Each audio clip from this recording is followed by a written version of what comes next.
Could you DJ with an iPad? Can I answer that question with a question? Please. Why would you? Okay. Why? That's a great question. And Dan, do you? No, that's a legit question. Dan, why would you DJ with an iPad?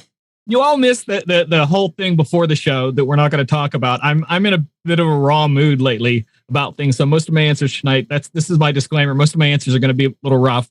But in my opinion, I talked to Dan about this a few weeks ago, that I honestly believe that is the next step in DJing, that people are thinking about, that's going to be the thumb drives. I think it's going to skip past that. I think we're going to get the software companies, Serato, Virtual, all them make app versions of those. And with the power of a lot of the tablets and there's also the space that they can hold now, I think that's going to be a go-to, especially for the next generation, who a lot of them, that is their only computer, is a tablet. And I think the interesting thing is, the price of the computer, and we're going to talk about computers a little bit later in tonight's show, but the price for a good DJ laptop was this huge amount. And it used to be that, the tablets were a fraction, like a quarter of the cost of a really good laptop. And it's interesting how Apple specifically has been able to drive it now, where people are spending, we're going to spend $1,200 to buy the next generation of this. And then the next generation of iPad, I might be spending $1,500 to get it all decked out, souped up. Well, now all of a sudden I can get to a laptop for the same amount of money. It's an interesting thing. I think there's going to be a blurred line between the two.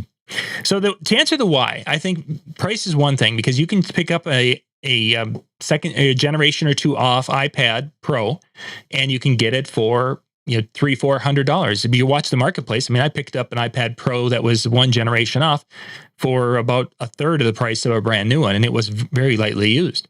So obviously, price and capability are two reasons why people would look into doing that. Now the question becomes why would someone not want to use an iPad? I think the quickest way to answer that would be, kind of what MJ said, is that, the software developers, for the ones that we're most familiar with, are just not there yet. And so I think a lot of people are a little hesitant. I'm really familiar with Serato. I'm really familiar with Virtual DJ. I don't know iDJ. I don't know, or not iDJ, but I don't know the DJ app as well. So I don't want to make the transition. I don't want to make the change over to that. And so I think for some people, that's probably what's keeping them to go, not yet.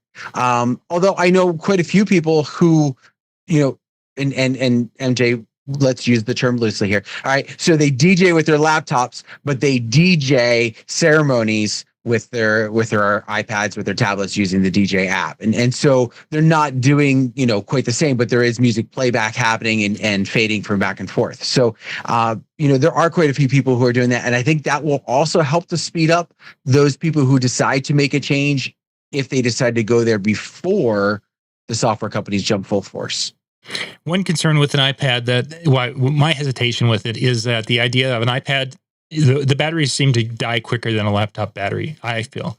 And if I've got it plugged in, and if the device isn't putting a charge back to the iPad, and when you have an iPad doing things, sometimes even if they're charging, they're plugged in, they're not charging very quickly. You could have the situation where the only port is that charging port, and if it's not getting enough juice from the controller, you might find yourself with a dead iPad at some point in time in the night. And obviously that would be a huge concern. I've got two beautiful iPad Pros that work wonderfully, but both of their batteries are crap. So I can only use them for probably a half an hour before they have to be plugged back in again. I couldn't DJ with them unless I had a good enough, and yet they have functionality to do everything that iPads can do. It's just that the batteries are. With a laptop, most of them have a dedicated power port, or a port that I can use for a power port, and then they have the USB going out, so I can have a wall wart of some sort, or that plug-in. So it's a comfort level when it comes to that. And I realized I could buy that little splitter that has the lightning power cable and then the lightning USB out to the controller, and I could do things like that. But every time you add another little dongle or accessory like that, there's always another point of potential failure. And for myself, that becomes a concerning thing. So would I DJ? I want Dan to take this. He recently bought a new piece of equipment. I also own a similar thing, but older, that is kind of like that bridging the gap between tablet and laptop. You did get it. You asked me about it. What did I get? Oh yeah. Sorry, it took me a while because I've used it now for a couple months. I completely forgot. Yeah, so I do. I had the Surface Pro, so it has the dedicated port for power. It even has an extra USB port on that power cord, in addition to the regular port, and then it has the flash drive. So I've been using that actually as my ceremony setup, so that I have the software that I'm familiar with. It's the size; it makes it super nice. It's small, and I have all the functionality. And one of the reasons why I kind of decided to go to it, I had the DJ to go to, the little mini controller, and I like having that extra functionality. I didn't like the touching the screen with my iPad. I kept feeling like if my fingers were dry or something like that, I was hitting and it wasn't going. So this gave me that functionality. And even though it says DJ to go to can connect with the DJ app, I, despite buying the dongles and everything else, never was able to get it to react. So I was like, screw it, I'm done, and went with the Surface. But yeah, I think I think you're right. That will make the gap happen a little bit faster because you have all the Windows functionalities that are there, and it alleviates the problem that John is talking about with having only one port out that's power and all connections. I wonder if Apple might go to, as they go more and more to that being more of a flagship, and with the Pro version adding a second port, especially when you're talking about the Lightning. That would be very interesting. USB-C. Because you just mentioned, of course, that the Surface is doing it, which tends to make it so that Apple's probably not going to do it because it would look like they're following, or it would make sense, or unfortunately. All they would have to do is make their keyboard be a dock with the dongles in it. Would be tremendously, that would be different enough. Yeah, and that would be tremendously helpful. Like I said, my thought behind the whole thing is I have an older and smaller version of what Dan has. I have the Surface Go, and it works with virtual without it. I DJ from it. I've showed many people, but imagine, like I said, Apple doing that with one of their powerful M2 chips. Yeah. That's right in line to be able to do that stuff. So to answer the question, I think we all agree. Why not DJ with it? There's no problem. If it works for you and earns you money, why not, right?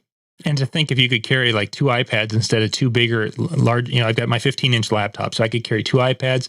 It would make my backpack gig bag just so much lighter and easier. And I'm already carrying a laptop and 2 iPads and a Surface every gig right now. Yeah. So yeah, just cut the laptop out would be nice. Yeah. Question: with how well iPhones connect to other iDevices, iPads and whatnot, how easily could you remote to an iPad running a DJ app from your phone on the floor to control it? Is there a smoothness there in Apple? Because I don't use Apple. So is there a smoothness there that could be a positive factor? It certainly could be. There are some screen sharing things that would, you'd have to dig into the apps and such. I don't do much of that per se.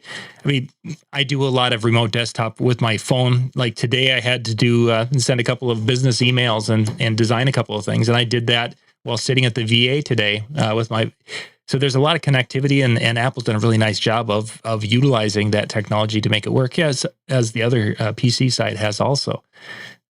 I wouldn't be surprised though, MJ, as what you're saying is the connect up, and the way screen sharing is so much now that I can basically go click and I can put my click and share to TV. That's that quick, and it works. The kids do that all the time with their gaming, and they have a great results with it. So yeah, it could definitely be down the road where you have your iPad there and your phone, and you're off and running around the room. So the one thing that I think needs to improve before that goes full force though would be there still is a big separation within Apple, at least that I've noticed, between what they have in their iPhone app store and what they have in their iPad app store. Yeah. And it used to be a few years ago, you could install the iPhone version on your phone, and vice versa if like the other one wasn't available. I went to do that recently, and they've kind of like put the kibosh on some of that.